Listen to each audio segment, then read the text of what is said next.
Тэгээ хуралдааны танхимд нэг 20 хүрэхгүй төлөөлөгч нар бид нар сууж байна.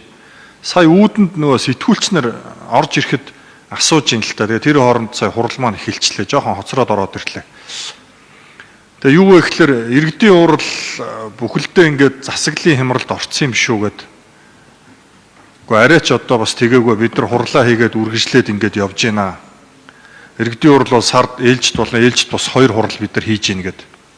Тэгээ нэг асуудлыг хөндөд байгаа. Тэр нь юу вэ нөхөөр иргэдээс санал авч сонгогдсон төлөөлөгч нар давхар албан тушаал хашиж цалинтай ажил хийж байна. Энд чинь өөрөө ингээд хямрал юм биш үү гэд ингээд надаас асууж байгаа. Тэгээ мэдээж энэ бол хуулийн дээр хориглоогүй учраас манай зарим нэг төлөөлөгч нар давхар ажил хашиж байгаа бах. Нэг талаараа. За энийг яагаад ингээд хилээд байна нөхөөр иргэдийн хурлын танхим дээр суугаад гүйцэтгэх засагалд хяналт тавих ёстой иргэдийн хурлын төлөөлөгч нар өөрөө гүйцэтгэх засаглал руугаа орцсон цалинтай ажил алба хашаад ингээ явж байгаа нэг асуудал байгаад. За нөгөөх нь юу вэ нөхөөр ажил цалинтай ажил хийж байгаа учраас ажлын 8 цаг ажиллаж байгаа учраас өнөөдөр ажлын цагаар иргэдийн хурл хуралдахлаар үндсэн тэр ажлаа хийгээд энд нөгөө төлөөлөгчийн ажлыг хийхгүй ингээд асуудал үүсээд байгаамаа. Тийм учраас одоо би шинээр сонгогдсон байгаа бүлгийн дарга самдаг сүрэн даргаас би бас хүсэлт тавих гээд байгаа. Бүлгийн төлөөлөгч нарыг чуулгандаа ингээд оролцуулаач ээ. Бид нар ингээд чухал асуудлуудыг хилцэхлээр байхгүйгаасаа болоод асуудлууд нь ингээд унчих магадлалтай байна. Тэгэхээр хотын асуудлууд бол бид нар хилэлцээд шийдвэрлээд явах зайлшгүй одоо хэрэгцээ шаардлага байна. Гэхдээ энэ төлөөлөгч нар чинь оролцоо байхгүй, чуулгандаа оролцохгүйгээс болоод асуудлууд нь унаад яваад байх магадлалтай байна шүү. Тэгээ тэрэндээ цаашид та бүлэг дээр бас ярилцаад анхаарна үз. За Ардсан намын бүлгийн хувьд бол хуралдаан болгон дээр бид нар дандаа 70%, 80% эрсдэлтэй оролцож байгаа. 70-аас 80% эрсдэлтэй оролцож байгаа.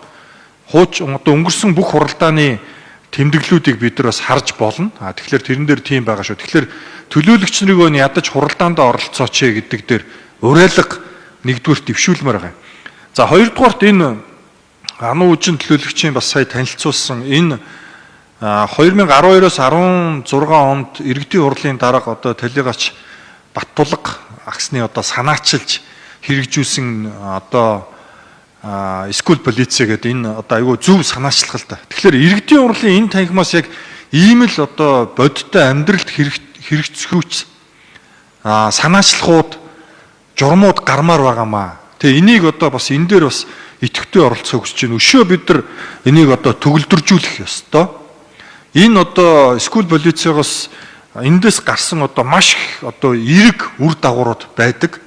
Тэгэхээр өшөө их илүү их одоо бид нар эцэг эхчүүдийн оролцоог хангасан, иргэдийн оролцоог хангасан ийм одоо нийгмийн томоохон одоо заавал төрийн албаа хаагч нар цалинтай албан тушаалтангууд хийхээс илүү ийм одоо иргэдийн оролцоонд тулгуурласан ийм бодит нийслэлээр одоо хэрэгжүүлж болох үс ажлуудыг санаачлаад хийгээд хэрэгжүүлэх нь зүйтэй гэж ингэж одоо бас бодож байгаа. За энэ хэрэгжүүлж эхэлснээс хойш өнөөдрийг хүртэлхээр бараг 10 гаруй жилийн хугацаа өнгөрсөн байна. Энэ хугацаанд одоо яг тухайн үед гаргаж исэн тэр журмаараа яваад байгаа. Тэгээ бид нар бол энэ дээр өшөө одоо сайжруулад зөвхөн одоо сургууль орчмын бүсгэхээсээ илүү тий өндөр ачаал авдаг байршлуудыг ч юм уу нэмэгдүүлэх гэх мэтлэн за ингээд энэ дээр сайн дурын одоо иргэдийг хамруулах за магадгүй одоо манай тэтгэвртэй эрт гарсан одоо гэртээ сууж байгаа те боломжтой энэ иргэдийг бас тодорхой одоо урамшууллын систем ажилуулад ингээд ажилуулах ч юм уу. За олон улсад жишээлбэл энэ Япон энтерт бол яг энэ тэтгэвртэй гарсан хөдөлмөрийн одоо нас одоо чадвах нь ингээд байгаад идэг. Гэхдээ тэтгэвртэй эрт гарсан ийм улсуудыг бол сайн дурын ажил гээд арай жоохон багахан хэмжээний урамшуул өгөөд ажлууд явдаг. За тэрний нэг жишээ бол одоо энэ нэгдүгээр игнэнд машин тавих те энэ асуудал байдаг. Заавал бид нар ачна гэд муухарлахаас илүү энэ одоо тодорхой иргэдийг цалинжуулаад, журамлаад за ингээд энэ төгжрэлд саад болоод байгаа орц гарцсан дээр асуудал болцсон байгаа нөхдүүд дээр торгуул ногдуулах ч юм уу иймэрхүү одоо энэ санаачлахтай бодиттой ажлуудыг бол энэ иргэдийн урал энэ танхимаас одоо бас гараад явах ёстой гэсэн